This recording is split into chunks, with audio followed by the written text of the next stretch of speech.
Hey, welcome back to It's a Metal Thing. New project today, range hood cover, decorative cover for this Wolf dual fan, super industrial range hood. It's a big stove, big hood. So she saw some stuff online that she liked. I'm going to do it what she wanted. So I could show you a picture. I guess I could show you. I'll post a picture of what she wants it to look like, minus a couple little things. And then we'll see if I can match it.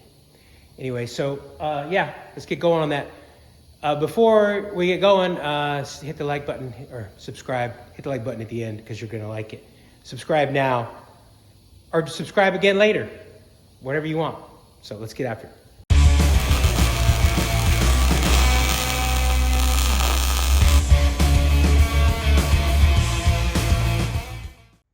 All right, so this is a picture that she found online that she liked. We're gonna build this minus the X's on the lower part. So let's do it. All right, so I made a quickie rough kind of sample for her. This is gonna be the basic shape. I had some cold roll laying around off another job. So I just cut this up and she wants to do antique finish similar to this. So I used this piece to make that radius earlier. So now I've made a few changes. The way this thing mounts, it only mounts on the back wall there. So I have to make provisions for that to mount there. What I am gonna do though, I'm gonna turn this camera around. I'm going to see if I can pop this out and access and drill a hole in this top side up here, and maybe access a screw that I can screw up through and put a tab on the inside of the front of that thing. The back, so now I made this an inch. I made this an inch longer than that. She has a stone backsplash that's an inch proud. So I'm gonna notch out for that so that the back side of the fan will butt up against the stone here. And I lowered it down a little bit just so it's a clean edge on there. Other than that, yeah, it's an inch deeper and that's about it. So I'm gonna plasma this up, make a twin. One side of the cabinet, this is the perfect dimension. The other side is an 1/8 inch off. So I have to make one a left and a right. That's why this was marked. But anyway, so I'm gonna cut that up and flip it over or redraw another one. So that's next.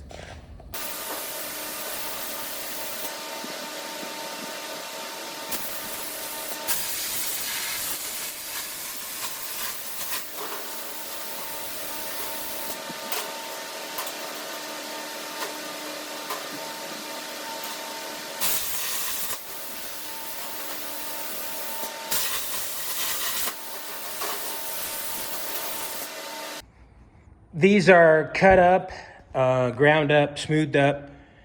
I marked them left and right. They're a little bit different from one side to the other, as I talked about earlier. This is gonna be the flange that I'm gonna weld on to mount to the wall. That's why it's important that you get the left and the right, so you put the flange on the right side. So this piece is 22, this piece is 3. There's a gap here for the tubing that this is gonna mount to. So this thing's gonna be an inch off the wall, so I'm gonna run some 1.5 by 1 inch tubing here that I'll put a piece of metal in so I can drill and tap, and so I'll have 1.5 inches on both of these. So the good thing with that is that's gonna run horizontal, so I'll be able to find a stud and drill and countersink into that tube. So this thing will slide on, so I have to countersink, but I'll be able to find a stud. That'll help with the mounting. You know, it's hit and miss obviously. On the flanges, they're gonna go right up against the cabinet. I don't know if there's gonna be anything there or not. There's a toggle that I like. It's a little slides in and zip tie, and it sits really flush. I'll show you those. So I'm going to mark these, drill these, and get them tacked on. Okay, I'm gonna tack this on. When I tack these on, obviously I make it flush with the edge, but I lean it out like a good, I don't know, 10 or 15 degrees. I've kind of learned over the years how much to lean it out, but you lean it out a little bit, and then as you tack it and weld it, it'll pull straight. It takes a little bit of trial and error, but you'll get it. And then even if it doesn't come back perfectly square, it's easier to tap it in than it is to tap it out against the weld. And you don't really make it a whole lot weaker. I mean, obviously you're flexing that weld, you're doing something to it, but I don't think it's enough to, it's the lesser two evils. Weld it up.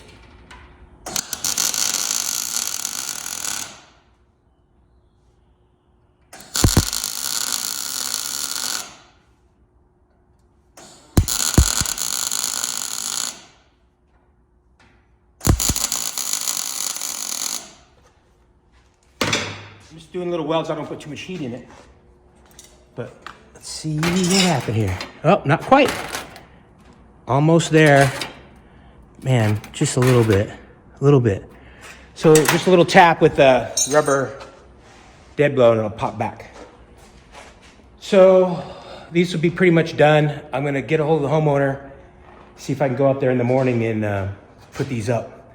So what I'm gonna do is I'm gonna put them up, and then I'll tie stringers across so it comes down to be the shape that I need.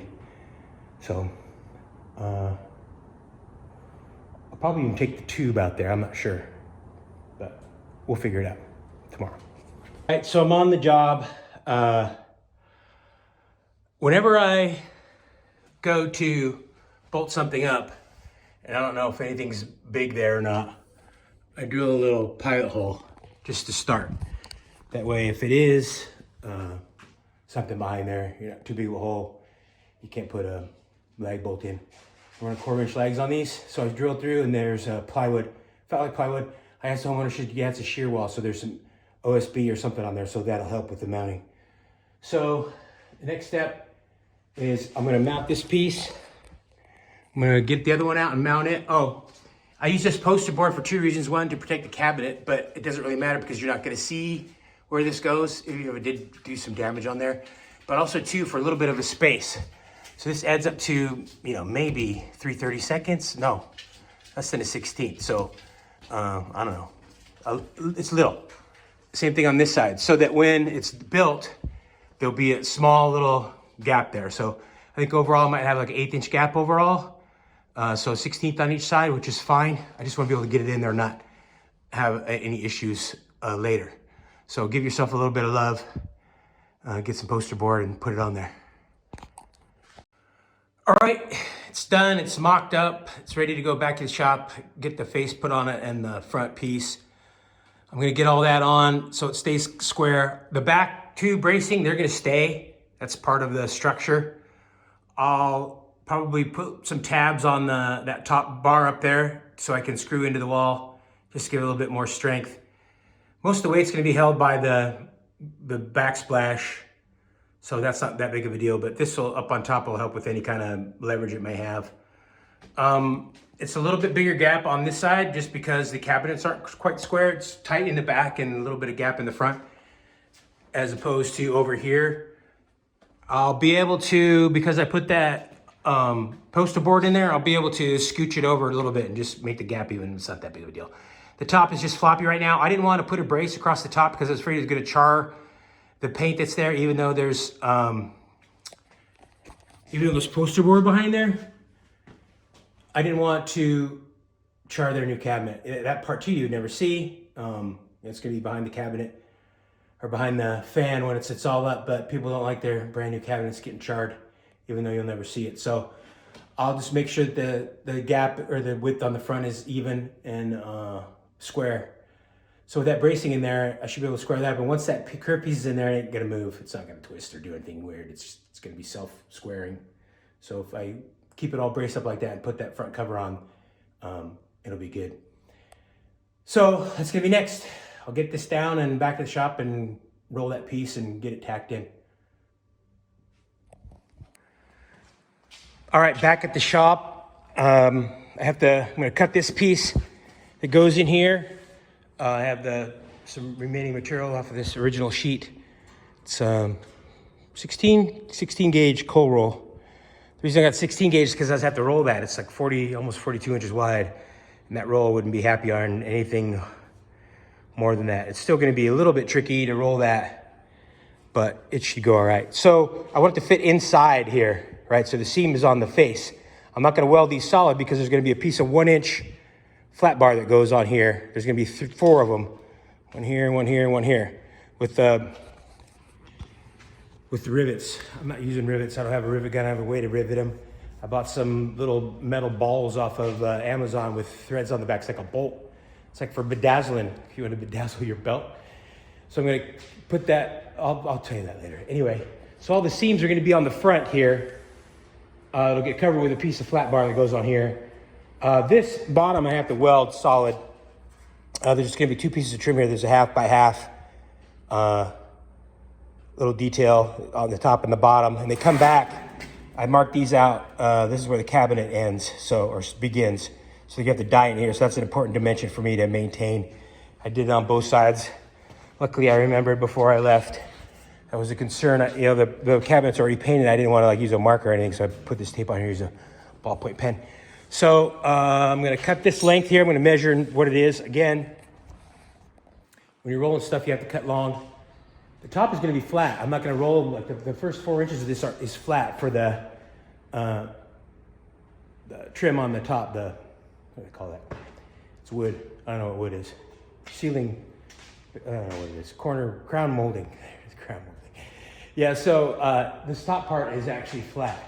So I'm gonna mark out like 5 inches on there and then I'll just trim it off. Another thing too, I have to really make sure this stays square. So when I'm doing all my measurements and stuff, because if that's square, then this will be square. So I'm gonna cut that and roll it.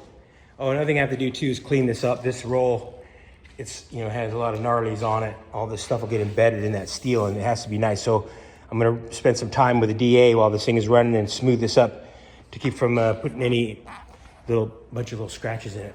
So, because the finish is gonna be pretty finicky, that zinc doesn't hide anything, but I am gonna oxidize it. So anyway, I go on, I'm rambling. Let's just do it.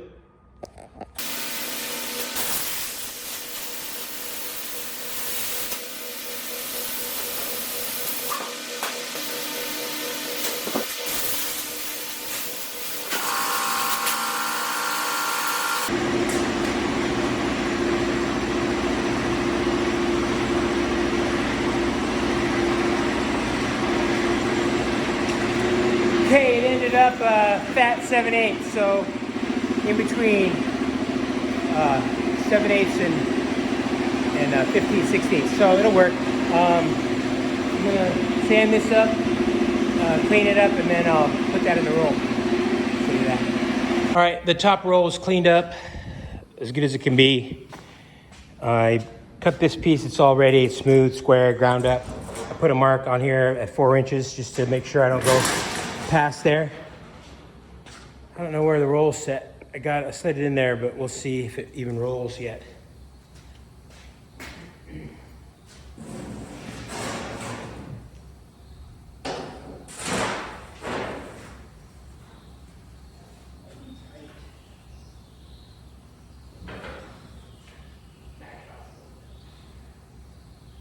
It's easier to go more than it is to take out.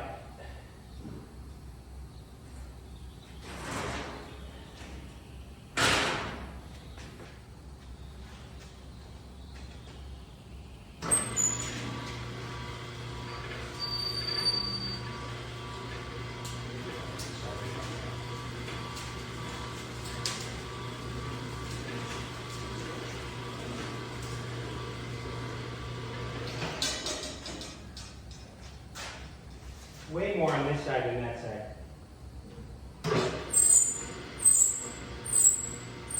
Which is fine. Don't panic.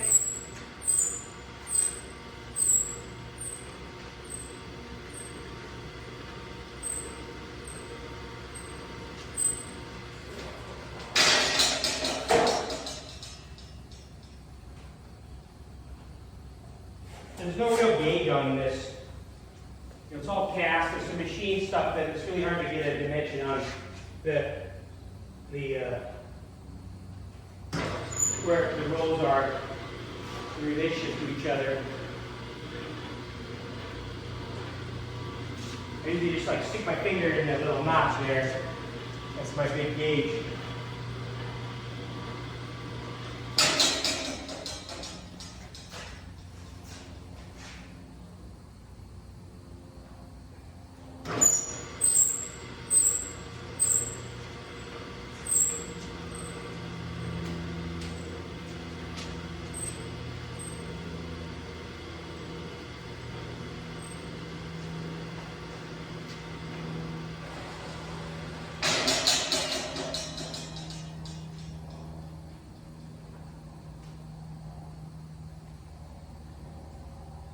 I did put, took a die grinder and put little notches in these. Not that they were ever precisionally placed in any way, shape, or form. It just I put a notch in there so I had some sort of reference on what I was doing when I was turning that knob.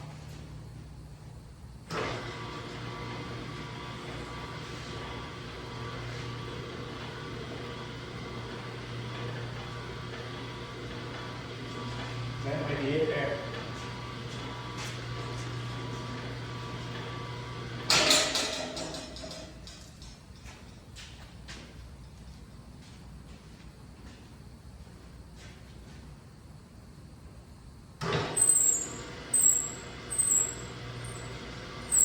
Be it, man.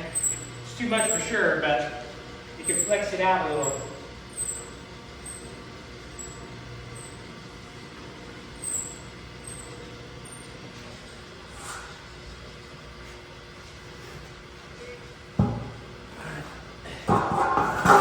Yeah, way too much. But not to worry. Not to worry.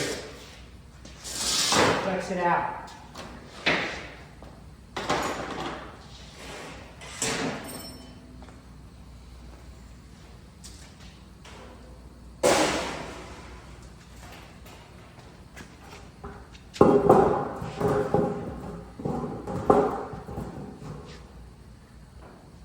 Definitely too much. Here's what you do.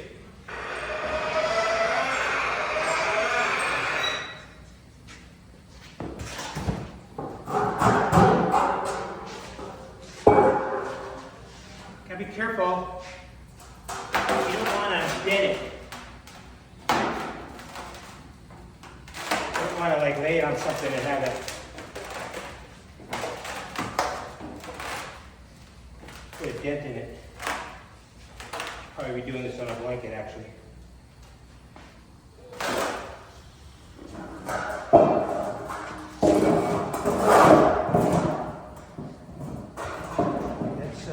That's close enough right there, man. Did I ever tell you metal's my bitch? So yeah, I'll be able to pull that around. This will work. So just got a little kick here at the end. I might go ahead and lay it down and flatten this out just a tad. But it's really close. It's workable. So again, when I do these, it's going to end up just on the inside. I got to like line it up with this edge and get that tight in there, that gap. So like I said, it'll be covered with a piece of 1-inch. I'm probably going to leave this. This worked out. I'll probably just come down here. I'll get it close to down here, and then I'll take a straight edge and I'll either cut it with a. I'll be very careful and cut it with a cutoff wheel. It can be a little long. The other piece is going to butt up underneath. Same thing. There's going to be a seam on the front, not on the top. There'll be a piece of 1/2 inch by 1/2 inch. It'll cover that seam. Same on the bottom. The bottom piece is going to come onto the bottom, so the seam is on the front. And on the return, going back to the cabinet. Once it gets past the cabinet, I don't care if you see the seam, but it'll look clean from underneath. There won't be a seam underneath. There won't be a seam on top. All the seams will be covered up by this trim. I didn't plan it that way. It's just the design. The design lends itself to that. You just got to think about it and do that the best you can. So I'm just going to give this a little tweak down here. I'm going to lay it up on the table. I'm going to start tacking it. Start tacking it, man. Cool. I'm happy. All right. Sitting on here on its back, ready to go. Just got to line these corners up. I can't do it with my one-handed. So it's got to line this up with this. Line that up with that. This is a factory edge square. This is square. This everything's square. So if I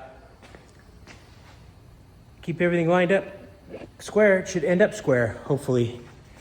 See what I'm doing here? Yeah.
Painless.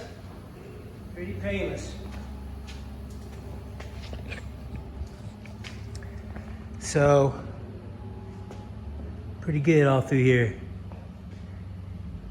So I didn't tack all the way to the end because I'm going to cut this piece off here, and I don't want to cut into this, so I'm gonna be able to lift it up or put a screwdriver in there so I can cut across there and not damage it. But yeah, happy. So I'll go inside and I'll strip weld, and then I'll come back and clean this up, staying, just inside this inch. I don't want to get out here and grind. I don't want to have to sand any more than I have to. This obviously is going to need to be cleaned up, but it shouldn't be that bad. So I'm gonna measure it up, or put a straight edge on there, make sure it's flat, maybe put a piece of tube, make sure it doesn't have a bow in it, and cut that off, and then I can put the piece up from the bottom. All right, I'm gonna end this video here. I don't know how many more. Like the video if you like the video. Subscribe. You have to subscribe so you can see how this thing ends, right? Subscribe and check me out on Instagram at It's a Metal Thing. I'll catch you next on the next one that you can see when you finish.